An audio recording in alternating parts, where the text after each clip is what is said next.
శ్రమలను బట్టి, కష్టాలను బట్టి, బాధలను బట్టి ఆదిమ సంఘం కృంగిపోయిందా, ఆగిపోయిందా, బాగా సాగిందా? మరి వాళ్ళకు వచ్చిన కష్టాలు దశంభాగం వచ్చినాయి. మనకి దారుణం సార్. గుళ్ళోకి వెళ్ళి ప్రార్థన చేసుకుంటే లాక్కొచ్చి కడుపుల మీద పెట్టి రంపాలతో కోసారు. సజీవంగా ఉండగా, బ్రతుకుండగా మైనానికి బిగించి కర్రలు గట్టి కాల్చి తగలబెట్టారు. వీధి దీపాలకు బదులు క్రైస్తవులని మైనానికి బిగించి వీధి దీపాలు ఎత్తులో గట్టి నిప్పు పెడితే వాళ్ళు బ్రతికుండగా రాత్రంతా కాలుతా ఉంటే ఆ వెలుతురులో నాట్యకత్తెలతో, ఉంపుడు గత్తెలతో నాట్యమన్న కిరాతక నియంతల భూమి మీద ఉండేవారు. స్టేడియం మధ్యలో పెట్టి ఆకళ్ళు గలిన సింహాన్ని వదిలిపెడితే వాళ్ళ మీదకి ఎగబడి చీల్చుకొని తింటుంటే ఆహాహకరాలు చచ్చిపోతుంటే 6 కొడితే 4 కొడితే చప్పట్లు కొట్టినట్టు స్టేడియంలో ప్రజలు కేరింతలు కొట్టి చప్పట్లు కొట్టేవారు. ఆదిమ క్రైస్తవ సంఘానికి వచ్చిన హింసలు ఎవరికి ఎవరికి ఎవరికి రాలేదేమో అనిపిస్తుంది. అయితే అంత భయంకరమైన హింసల వల్ల ఆదిమ సంఘం నాశనం అయిపోయిందా, సమాధి అయిపోయిందా, కనుమరుగైపోయిందా, చల్లచెదరైపోయిందా, పెరిగిపోయిందా? ఎట్లా సాధ్యం అండి ఇది? ఆ రకంగా సాగుకొడుతుంటే, అన్ని బాధలు పెడతా ఉంటే ఎట్లా సాధ్యమైంది? ఆదిమ సంఘం యొక్క విజయవంతమైన సూత్రాల కీలకమైంది. వారు మానక క్రమంగా ప్రభు శరీరంలో, రక్తంలో పాలు పొందారు. నువ్వు యోగ్యంగా, నువ్వు సిద్ధపాటుతో, నువ్వు ఆసక్తితో, నువ్వు ప్రార్థనాపూర్వకంగా, నువ్వు క్రమంగా ప్రభు యొక్క బల్లలో పాలు పొందితే, ప్రభు శరీరం రక్తంలో పాలు పొందితే, శ్రమల మధ్య, కష్టాల మధ్య, పోరాటాల మధ్య, నిరాశల మధ్య దేవుని కొరకు బలముగా నిలిచి గెలిచి సాధించే ఒక యోధుడు అయిపోతావు. నూతన బలం వచ్చేస్తుంది, నూతన శక్తి వచ్చేస్తుంది. బలు రక్కసి చెట్ల మధ్యలో వల్లి పద్మం లాంటిది సంఘమని పరమగీతం 2వ అధ్యాయంలో చెప్పాడు. అంటే అది చాలా అద్భుతమైన వల్లి పద్మమే, కానీ దాని చుట్టుపక్కల అన్ని కూడా భయంకరం బలు రక్కసి చెట్లు ఉంటాయి. చేయి పెట్టలేము, టచ్ చేయలేం. ఆ ముళ్ళు చూస్తేనే భయం, కానీ ముళ్ళ మధ్యలో ఒక పుష్పం వికసిస్తుంటుంది. దాని పేరే దేవుని సంఘం. ఇన్ని కష్టాలా, ఇన్ని బాధలా, ఇన్ని శ్రమలా, ఒక బాబు ఇన్ని తలకే నొప్పులు ఏంట్రా బాబు అని చూస్తే అన్ని శ్రమల మధ్యలో ఒక పువ్వు పరిమళిస్తూ ఉంటుంది. అగ్నిగుండం మధ్యలో 3 వ్యక్తులు దేవుని కొరకు సాక్షులుగా తిరుగుతుంటారు. సింహాల మధ్యలో ఒకడు సింహానికి మించిన గర్జన చేస్తూ ఉంటాడు. చెరసాల మధ్యలో ఒకడు ఖైదీలందరినీ విడిపించేస్తూ ఉంటాడు. అనాగరికల ద్వీపంలో పడిన ఒకడు దేవునికి స్తోత్రం ఆ ద్వీపవాసులను దేవుని కొరకు సంపాదిస్తూ ఉంటాడు. పరిస్థితులన్నీ ఎలా మారిపోతున్నాయి. ఈ దెబ్బకి చచ్చిపోతాడు అనుకున్నామే, ఈ దెబ్బ క్రైస్తవ్యం నాశనం అయిపోద్ది అనుకున్నామే, ఈ దెబ్బతో ఇంకా సేవకులు గొడవ లేకుండా పోద్ది అనుకున్నామే. కానీ ఉల్టా సంఘం పెరిగిపోయిందేమిటి, సేవకులు ఎక్కువైపోయారేంటి, రాజ్యం విస్తరించిపోయిందేమిటి అని శత్రువుకు అంతు చిక్కని ఒక భయంకరమైన సవాలుగా దేవుని సంఘం నిలబడాలంటే ఒకే ఒక ఛాన్స్ ఉంది. యోగ్యంగా, క్రమంగా, చాలా రెగ్యులర్గా ప్రభు బలలో పాలు పొందాలి. ఇప్పుడు ఏలియాకి పెట్టిన ఎన్ని రొట్టెలు? తొలి ఒకటి పెట్టాడు, పడుకున్నాక మళ్ళీ లేపి ఒక రొట్టె. ఏం కూర పెట్టాడు? ఏం డ్రింక్ ఇచ్చాడు? ఏం లేదండి, రక్తమే జయ. ఒట్టి రొట్టె ముక్క పెట్టి నీకు మంచి హెల్తీ డైట్ ఇచ్చాను వెళ్ళిపోమంటే ఎవడో ఒప్పుకుంటాడు భూమి మీద? నువ్వు తిన్న రొట్టెకి, నువ్వు తినే అన్నానికి, నువ్వు తినే కూరకి నీకు 100 సపోర్ట్లు ఉన్నా సెట్ అయ్యి సాగుతుంది. నీకు ఇందులో ప్రోటీన్ ఉంది, ఇందులో అది లేదు, అది లేదు, 100 వంకలు పెట్టి 100 రకాలు తెప్పించి అన్నీ తిన్నాక ఎక్కువ తిన్నావు కాబట్టి నీకు జబ్బు పెరిగిందని వదిలిపెట్టాలి తప్ప ఏమీ సెట్ అయ్యి సావదు. ఇక్కడ ఏమి లేదని ఒక్క రొట్టె పెట్టాడు, వెళ్ళిపో అన్నాడు. 40 పగలు 40 రాత్రులు వేస్తూ రక్తం ఇచ్చి కొండలు ఎక్కుతానే ఉన్నాడు. చుట్టుపక్కల సపోర్ట్ చేసేవాళ్ళు ఉన్నారా? ఏమైనా ఎనర్జీ డ్రింక్స్ ఇచ్చేవాళ్ళు ఉన్నారా? ఏమన్నా మధ్యలో మధ్య మార్గంగా ఏమైనటువంటి డ్రై ఫ్రూట్స్ పెట్టిన వాళ్ళు ఉన్నారా? ఎందుకు ఇన్ని మాట్లాడినానంటే, నీకు ఒక్కడు సపోర్ట్ చేసేవాళ్ళు లేకపోయినా, నీకు ఒక్కడు సహకరించేవాళ్ళు లేకపోయినా, నీకు తోడుగా నిలబడి ఒక్కడ కనపడకపోయినా, నువ్వు మధ్యలో రాలిపోయి ఆగిపోయే సేన ఉండదు. శిఖరం ఎక్కి తీరుతావు, దేవుణ్ణి మహింపరుస్తావు, దేవుణ్ణి కలుసుకుంటావు. నిన్నెవడు ఆపలేడంతే. దేవునికి స్తోత్రం. చేతులెత్తి దేవునికి స్తోత్రం చెప్పండి గట్టిగా. హల్లెలూయా. నాకు ఆసక్తి ఉంది కానీ, ఆశ ఉంది కానీ బలం సరిపోవట్లేదండి, శక్తి సరిపోవట్లేదండి, చాలా పరిస్థితులు వ్యతిరేకంగా ఉన్నాయండి. అన్ని వ్యతిరేకతల మధ్య ఒక్క రొట్టె దొరికితే చాలు, ఒక్క ముక్క దొరికితే చాలు, ఆ బలము చేత శిఖరములు ఎక్కేస్తావు, కొండలు ఎక్కేస్తావు, దేవుని కొరకు మహిమకరంగా జీవిస్తావు. ఫ్రెండ్స్ అంతా సపోర్ట్ చేయలేరు, ఫ్యామిలీ అంతా సపోర్ట్ చేయలేదు, నువ్వు తిన్న ఆ హెల్తీ డైట్ ఏది అంత పనికిరాదు. దేవుని చేతి రొట్టె ఒక్కటి చాలు నూతన బలానికి ఇవ్వడానికి, ఎత్తైన శిఖరాలు ఎక్కించడానికి. యోగ్యముగా పాలు పొందే కృపకై వేడుకుంటూ చేతులెత్తి దేవునికి స్తోత్రాలు చెప్పండి. క్రమంగా పాలు పొందే కృపకు చేతులెత్తి స్తోత్రం చెప్పండి. శిఖరము లెక్కించి అభిషేకం కొరకు చేతులెత్తి స్తోత్రం చెప్పండి. హల్లెలూయా. ఆ శిఖరం మీదకి ఎక్కాకంట, శిఖరం మీదకి ఎక్కిన తర్వాత అంట ఏమొచ్చిందంట, పెద్ద పెనుగాలి. నేను ఆయన ఇంకా అవ్వలేదా నా పేనానికి, పెనుగాలి వచ్చిందట. అది అయిపోగానే భూకంపం వచ్చిందంట.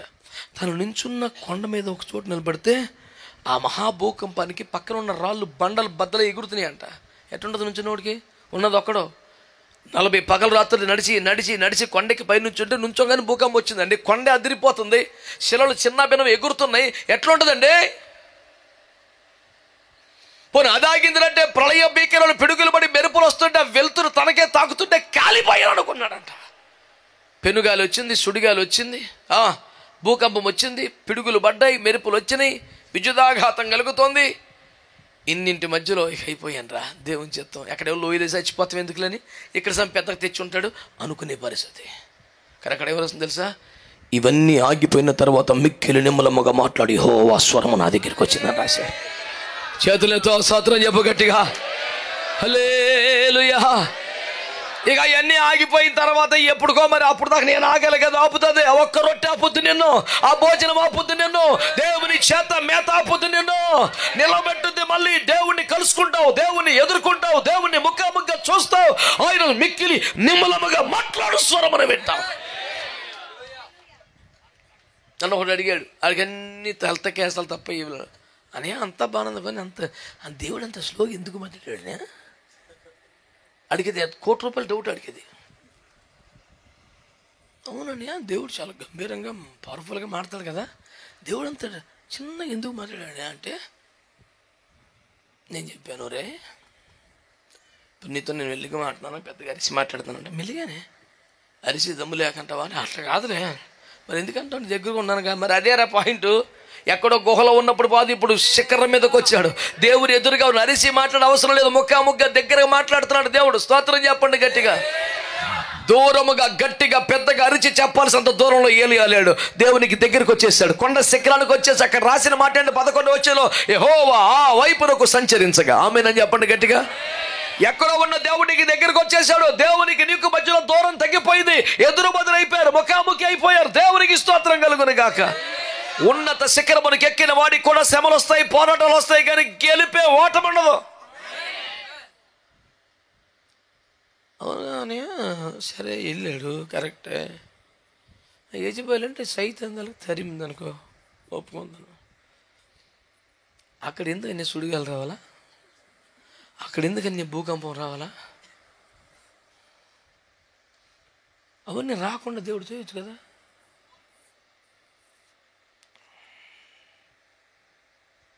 నేను చెప్పాను, ఏదో సావు తప్పి కన్నులు అట్టపోయి పైకి వెళ్ళి బతికిపోయాడు అనుకుంటావని నీలాంటోడు. పెనుగాలి వచ్చినా, సుడిగాలి వచ్చినా, భూకంపం వచ్చినా, పిడుగులు పడ్డా చెక్కు చెదరని ఒక మహాపర్వతానికి మించినటువంటి మేరు నగధీరుడై పర్వత సమానుడై ఉన్నాడని నీకు అర్థమవుతాకి, నాకు అర్థమవుతాకి అట్టన్ని రప్పించాడు రా బాబు. హల్లెలూయా. నువ్వు నిజముగా విద్యార్థులను ప్రేమించి వాడివైతే పరీక్ష ఎందుకు పెట్టావంటే ఏం చెప్పాలా? విద్యార్థులను ప్రేమిస్తున్నాను కనుక వారిని పై తరగతికి ప్రమోట్ చేయాలి కనుకనే ఆ చిన్న పరీక్ష పెట్టామంతే. హల్లెలూయా. శ్రమ ఉన్నతి కొరకే, పరీక్ష పై స్థాయి కోసమే. నమ్మిన వారు ఆమేనని చెప్పండి. ఎందుకు నాకు ఇలా కాదురా బాబు, నీకు ప్రమోషన్ రాబోతుంది, ఒక చిన్న టెస్ట్ పెట్టాడు. స్తోత్రం చెప్పండి గట్టిగా. చక్కగా సాఫీగా సాగిపోతుంది, అక్రమం చేయలేదండి, అన్యాయం చేయలేదు, అవినీతికి పాల్పడలేదు, నాకు డిపార్ట్మెంట్ టెస్ట్ అనేది పెడుతున్నానండి. ఓ రమ్మాయికి నేను ఏడిపిస్తాం కాదు, నేను పదోన్నతి చేయడానికి చిన్న టెస్ట్ పెడతారు ఏదో ఫార్మాలిటీగా. నెక్స్ట్ రేపు పొద్దున్న ఉత్తర్వులు చేతికి వస్తే పొజిషన్ మారిపోద్ది, సీట్ మారిపోద్ది, స్పేస్ స్కేల్ మారిపోద్ది, అన్నీ మారిపోతే దేవుని స్తోత్రం. నువ్వు అనవసరం కంగారు పడకుండా చిన్న టెస్ట్ రాసే అయిపోతుంది. ఆమేన్. ఎందుకు ఆ శిఖరం మీద పోరాటం అంటే నువ్వు ఎంత స్థిరుడువో, ఎంత బలవంతుడువో, పెనుగాలి, సుడిగాలి, భూకంపాలు కూడా ఏమీ చెయ్యలేనంత సుస్థిరుడు అని ప్రపంచానికి చాటి చెప్పడానికి దేవుడు ఒక శ్రమను అనుమతిస్తున్నాడు. దేవుడు నీ పక్షంగా ఉన్నాడు. నువ్వు సమస్య లేదు, నువ్వు జారిపోవటానికి అవకాశం లేదు. 40 పగలు 40 రాత్రులు నడిచాడు గనక కొండ మీదకి వెళ్ళిన తర్వాత సుడిగాలికి ఎగిరి లోయలో పడ్డాడు అనే మాట లేదు. 40 రోజులు నాన్ స్టాప్గా నడిస్తే కూడా సుడిగాలి తట్టుకునే బలం ఉంది, భూకంపానికి నిలబడే బలం ఉంది, అగ్నిలాగా వచ్చేస్తున్న మెరుపులను తట్టుకునే కెపాసిటీ ఇంకా ఉంది. ఆమె బలం ఉందా, డౌట్ ఉందా అంటలా. కాబట్టి ఏం చేద్దాం, క్రమంగా యోగ్యంగా ప్రభు బలలో పాల్పొందాం. గొప్ప శక్తి ప్రభు ఇస్తాడు. విశ్వాస జీవితంలో కానీ సేవా జీవితంలో కానీ పోరాటాలు సహజం.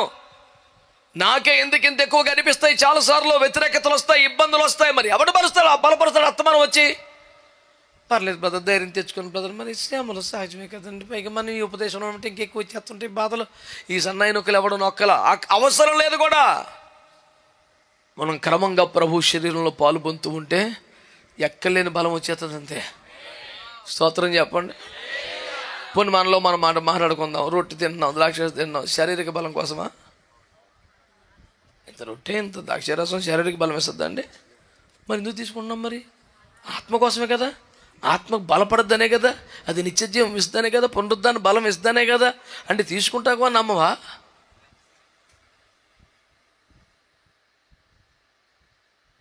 ఇసుకి అలటుడే ఏడ్చి కన్నీరు గాచి ప్రార్థన చేస్తే దేవుడే తన సేవకుని వెనక్కి పంపించర్లే, నీ ప్రార్థన విన్నాను, నేను బతికిస్తాను, తప్పకుండా రేపు 3 రోజు నేను మందిరానికి ఎక్కి వెళ్ళిపోతావు అని అంటే ఆ బాబు అంటాడు, నిజంగా ఇది నాకు జరుగుద్ది అంటే నాకు రుజువు ఉందా అంట.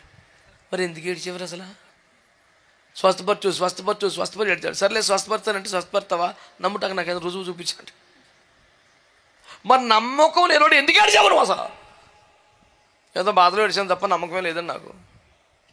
చచ్చిపోతాం అంటే బెంగ వచ్చేసి ఏడ్చాను తప్ప విశ్వాసంతో కాదు. అందుకనే యేసు ఆగి నమ్ముచున్నావా, అడు బాధలో ఏడుతున్నాడు తప్ప విశ్వాసంతో కాదు.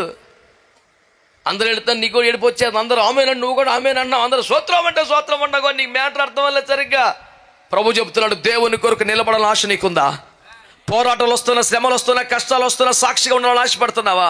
ఒక్కడివైనా సరే నిలబడే దమ్ము నీకు ఉండాలని కోరుకుంటున్నావా? ఇంతటి సమాజంలో ఏ ఒక్కరు నాతో రాలేదు, నేను ఒక్కడినే యెహోవా కొరకు రోషము కలిగి ఉన్నాను, ఒంటరితనమైనప్పటికీ దేవుని కొరకు నిలబడాలని కసి నాకుంది ప్రభువా. నీలాంటి కోసమే ప్రభు తన శరీరాన్ని రక్తాన్ని ఇచ్చాడు. మారు మనసు పొంది బాప్తిస్మాన్ని పొంది కుదురుగా ఉండి పరిశుద్ధతను కాపాడుకుంటూ భక్తిని సాధన చేసుకుంటూ రెగ్యులర్గా పాలు పొందు. ఏ తుఫాన్ ఏం చేయదు, నేను ఏ పెనుగాలు ఏం చేయదు, ఏమంటారు మెరుపులు ఏం చేయవు నేను అసలు. రక్తం ఏం చేయ చూడు కనిపించి దెబ్బగా అయిపోవడం అనిపిస్తుంది. ఏలియా ఒక్కడు ఏమండి కొండ శిఖరం మీద ఒంటరిగా ఉన్నాడు, పైన టాపులో ఉన్నాడు, పైన శనిగాలు పెనుగాలి సుడిగాలు వచ్చేసింది. చూసాను, అయ్యో ఇంకా మనిషిని ఎత్తులో పడేసి ఉంటుంది అనుకుంటారు. ఆ గాలి ఆగిపోయిన తర్వాత చూస్తే రక్తం ఇచ్చి అట్టున్నాడు ఆ మనిషి. ఏంటిది, ఈ దెబ్బకి ఎగిరిపడి ఉంటాడే, చూసినోడే అనుకుంటాడు. మనం మధ్యలో అట్టగా ఉంటాం. ఆమె ఆడి తప్పుకోలేదు, అట్టుంది గాలి మరి వచ్చింది. ఆడి క్యాలిక్యులేషన్ లెక్క ప్రకారం హుద్దు కన్నా ఒక 10 కిలోమీటర్లు ఎక్కువే వచ్చింది గాలి, కానీ ఉన్నాడు అక్కడ మనిషి. ఆశ్చర్యపోయేలోపే భూకంపం వచ్చేసింది. శిలలు ఇంతంత మొక్కలు పగిలి ఎగురుతున్నాయి. అయిపోయి ఉంటాడు ఈ పాటికి చెత్త. చూస్తే మనిషి ఉన్నాడు. ఈసారి రకంగా ఉరుములు మెరుపులు వచ్చేసి పిడుగులు పడిపోతాయి, అగ్ని మంటలు వచ్చేస్తాయి, కొండ మీద బూడిద అయిపోయి చూస్తే అక్కడ ఉన్నాడు మనిషి. మనకు వస్తున్న శ్రమలను కష్టాలు చూసినోడు ఈడైపోయి ఉంటాడు అనుకోవటంలో ఆశ్చర్యం లేదు, అయిపోకుండా ఉండడంలో కూడా ఆశ్చర్యం లేదు. ఆడికి జనరల్ క్యాలిక్యులేషన్ ఉంటుంది, మన దగ్గర ఆ రొట్టె బలం ఉంటుంది, ఆ తేడా అంతే ఉంటుంది. ఏసు రక్తం ఇచ్చే ఇప్పుడు మండుచున్న పొదను చూసినప్పుడు మోషే అంత గొప్ప దైవజనుడు కూడా ఏమనుకున్నారు, కాలిపోద్ది అనుకున్నారు. మోషే దాన్ని ఏం దాచుకోలే, ఓపెన్గా చెప్పాడు. ఆ పొద ఎలా కాలిపోలేదు, ఆ తట్టు వెళ్ళి ఆ గొప్ప వింత ఏంటో చూడాలి. వింతే మారది. ఇంత అగ్ని చేత ఇంతసేపటి నుంచి మండుతున్న కాలకపోవడం ఏంటి, కాలిపోవాలి. యాక్చువల్గా ఇప్పటి ఆడికి వచ్చిన కష్టాలకి, ఆడికి వచ్చిన బాధలకు, నిందలకు, అవమానాలకి ఇప్పటికి అయిపోయి ఉంటాడు మనిషి అనుకుంటున్నాం కూడా ఇంకా పచ్చగానే ఉన్నాడు. మెంటలు వచ్చేస్తుంది చూసేవాడికి. ఓరు బాబు మోసాక ఆశ్చర్యం వేసిన నువ్వు పెద్ద లెక్కే ఉంది. ఏంది రబ్బా అని చూస్తే ఆ పొద నడుమ యెహోవా ఉన్నాడు. అని ఎంత వస్తుందో ఆయన పేరే దహించి అగ్ని పైనుంచి అగ్ని లెక్కేమందరు బాబు. దేవునికి స్తోత్రం కలుగునగాక. హల్లెలూయా. తేలుతున్న ఫలితార్థం ఏమిటంటే దేవుని బిడ్డలారా, యోగ్యముగా క్రమముగా ప్రభువు చేతి రొట్టె తిన్నవాడు ఎవ్వడైనా పెను తుఫాన్లు కూడా దర్జాగా ఉంటాడు. ఆదిమ సంఘానికి ఎప్పుడు పథకాలు లేవండి, వాళ్ళకి ఎప్పుడు వరాలు ఎవరు ప్రకటించలేదండి, వాళ్ళకి ఏమైనా స్కీములు ఏమి లేవండి, వాళ్ళకి ఏం విదేశీ సహాయం లేవండి, వాళ్ళకి ఎవడు పైనుంచి పట్టుకొచ్చి ఇచ్చింది ఏమీ లేదండి. అయినా వాళ్ళు ఉన్నంత పవర్ఫుల్గా మనం ఎవడు ఉండలేకపోతున్నామండి. కారణం తెలుసా? వాళ్ళు మానక రొట్టె విరుచుట్లో పాలు పొందారు. ఆదిమ సంఘ విజయ సూత్రాల్లో ఒక కీలకమైంది రొట్టె విరుచుట. అది ఎక్కడ కాంప్రమైజ్ అవ్వదు. పౌలు గారు తిప్పలబడి ఊరు వచ్చాడు. 7 దినములు ఆ ఊర్లో ఉన్నాడు. ఆదివారం మేము రొట్టె విరుచుట కూడినప్పుడు 6 రోజులు చెప్పావుగా, వెళ్ళొచ్చుగా, రేపు ఆదివారం ఉండి రొట్టె ఇచ్చి వెళ్తాను. చాలా ఇంపార్టెంట్ అక్కడ. నీకు ఇంతగా రిస్క్ ఇక్కడ వెళ్ళవా, ఎన్నాళ్ళు ఉండి పాపం పిల్లలకి రొట్టె ఇవ్వకుండా ఎట్టు వెళ్ళిపోతాం, రేపు ఉండి ఇచ్చి వెళ్తాను అంటాడు. ప్రాణం బాగులేకపోయినా ప్రాణం మీదకి వచ్చిన రొట్టె ద్రాక్షారసం పరిచయం వాళ్ళు ఎప్పుడు పక్కన పెట్టలా. కీలకమైపోయింది. ఈ కమిటీ ఆ కమిటీ, ఈ కేసు ఆ కేసు, ఈ గొడవ, ఈ దరిద్రం తెలియదు వాళ్ళకి. రోజు దెబ్బలు తింటారు, బాధలు పడతారు, నిందలు పడతారు, అవమాన పడతారు. సాయంత్రం కూర్చొని ప్రార్థన చేసుకుని అందరూ రొట్టె పిచ్చారు, సెట్ అయిపోద్ది కూటమంది. స్తోత్రం చెప్పారా? నిన్ను బలపరిచేదేంటి, నిన్ను స్థిరపరిచేదేంటి, నిలబెట్టేదేంటి, పోరాటాల మధ్యలో దేవుని కొరకు నించోబెట్టేదేంటి? రాజుగారి మేలు జాతి గుర్రాల కంటే వేగంగా పరిగెత్తే శక్తినిచ్చేదేంటి? పోరాటాల మధ్య శిఖరం ఎక్కించి నిలబెట్టేదేంటి? నిన్ను ప్రభు యొక్క రొట్టె. ఈజీగా తీసుకోవద్దాం. పోన్లే ఈ నెల కాకపోతే ఇంకో నెల పాలు పొందుతానులేండి, కొంచెం ఆలస్యం అయిపోయింది, నేను పోనమని ఇంకా దేవుని చిత్తం. నువ్వు తీరుబాటుకు వచ్చి దేవుని చిత్తం అంటావంటే. ఒక్కొక్కడు మొత్తం కూటమంతా అయిపోయి వస్తాడు, వచ్చి చాలా ఫ్రెష్గా మనం చూస్తుంటాడు. నేను ప్రభు శరీరం కోసం వచ్చానండి, లేదా ఎవరా మహాపరిశుద్ధుడు విడిపడ్డాడరా.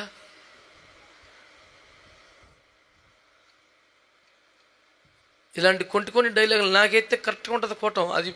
అది పరిశుద్ధులకి క్రమస్తులకి అక్రమస్తులు కాదు, వెళ్ళిపోయాను కలిగి కూర్చుంటారు. అది ఎదవేసలు అందుకే వెళ్తాడు. ఏసు రక్తం చెయ్యం. కష్టమో శ్రమో ఆటంకమో అభ్యంతరం ఆలస్యం ఎవరికైనా జరుగుద్ది. దాన్ని చెప్పుకునే పద్ధతి, సరి చేసుకునే విధానం, శుద్ధీకరణ ప్రార్థన, సిద్ధపాటు, ఏర్పాటు, వరుస వాయి ఉంది. నువ్వు ఇరుసుకు పడిపోతే ఏముండదు కూటం. ఏసు రక్తం ఏం చెయ్యం. మాట్లాడరండి ఇప్పుడు. కొన్ని సైలెంట్గా ఉండిపోతున్నారు, కొన్ని బాగా అంటున్నారు. దేనికైనా కరెక్ట్గా ఉండాలి. పొంగితే బుర్లే తప్పడం లాంటి ఎవరం చేయకండి. కరెక్ట్గా బ్యాలెన్స్గా ఉండాలి. దేవునికి స్తోత్రం కలుగునుగా. ఆ రొట్టె బలము చేత, భోజన బలము చేత, దేవుని చేత, మేత చేత ఎక్కే కొండ. దేవునికి స్తోత్రం కలుగునుగా. హల్లెలూయా. మీరు అలా చెప్తారా కానండి, మాకు చాలా ప్రాబ్లమ్స్ అండి బాబా, ఇన్ని తెలిస్తే మీరు అలిసిపోతారు. నా చాలా వచ్చినాయి ఇక్కడ కూడా. నీకు ఒక్కడికే కష్టం వచ్చినట్టు నువ్వు ఫీల్ అవుతావు. కానీ బైబిల్లో ఏమని తెలిసిన మత్తయి 5:5 వారు మీకు పూర్వమందున్న ప్రవక్తలను కూడా ఎలాగే హింసించరి, నువ్వే ఫస్ట్ వాడు వెంకాది ఎక్కువ ఫీల్ అవ్వక మామూలు అని చెప్పాడు. ఒక్కరు మాట్లాడరు చూడు ఇప్పుడు.